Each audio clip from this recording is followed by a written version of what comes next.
చేస్తామయ్యానంటే దేడ్ దిమాగాళ్ళు దివానా పనులు ఇగో ఈ కాన్సెప్ట్ మీద ఒక చిన్నపాటి ముచ్చట చెప్తాను వల్ల అట్లా చెప్పాలంటే మిమ్మల్ని జగిత్యాలకు అడిగి తోలుకపోవాలి. అక్కడికి పోయి ముగ్గురు బేవర్స్ గాళ్ళని కలుసుకొని మన ఈ స్టైల్లో సన్మానం చేసి రావాలి. పాండ్రి మరి. ఆహా ఇగో త్రిమూర్తులు వీళ్ళ కక్కుర్తిక్కున వాడెత్తు ఇంకా ఏం తెలవనోళ్ళ లెక్క అమాయకంగా ఫేస్ పెడతాండ్రు అన్నట్టు వీళ్ళు మోటార్ల దొంగలు. గా జగిత్యాల దగ్గర ఉన్న లచ్చింపురంలా గీ దివానాగాళ్ళు బాయిల కాడ ఉన్న మోటార్లను ఎత్తుకపోతాండ్రోల్లా ఇప్పటికి 100 మోటార్ల దాకా మాయం చేసిర్రు.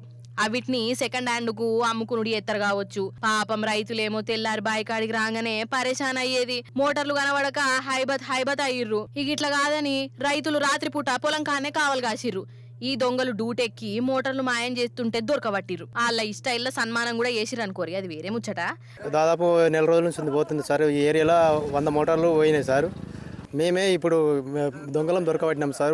ఈ వరకు మేము కంప్లైంట్ ఇచ్చినాము. మేమే రైతులను అందరం కలిసి దొంగలను దొరకబట్టినాం. ఇప్పుడు సార్ పోలీసులు వచ్చి తీసుకుపోయారు సార్.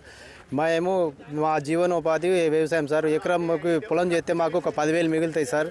అసోంటిది 10,000 మిగిలిన మాకు మోటార్లు ఎత్తుకపోతే మేము ఒక 20,000 22,000 మోటార్లు ఎత్తుకపోతారు సార్. అట్లా నష్టపోతున్నాం సార్. మొన్న 3 రోజుల కింద మా మోటార్ నిన్న పొలంకు ఒక రోజు ముందు పోయి ఇట్లా నీళ్ళు పెట్టినా తెల్లారి ట్రాక్టర్ తీసుకుపోయి పొలం దుంతా అని తీసుకొని వెళ్ళిపోయే వరకు మోటార్ లేదు. మోటార్ దొంగలు ఎత్తుకపోయారు. కంప్లైంట్ ఇచ్చినాం. మా వ్యవసాయం చేసుకునే మోటార్ల దగ్గర పంప్ సెట్ల దగ్గర విచ్చలవిడిగా దొంగతనాలు జరుగుతున్నాయి. వాళ్ళు వచ్చేసి మోటారు బాడీ ఇప్పుకొని అలా కాపర్ వైర్ తీసుకెళ్ళి చేయడము, లేకుంటే మా మోటార్ దగ్గర ఉండే పైపులు కానీ సలకలు కానీ పారలు కానీ తీసుకెళ్ళి మాకు తీవ్ర నష్టం చేస్తారు.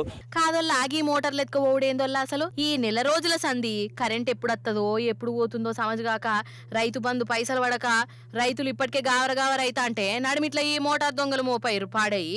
అందుకే వాళ్ళ మీద కోపము వీళ్ళ మీద కోపము అంతా ఈ దొంగల మీద తీసిరటనోళ్ళు రైతులు.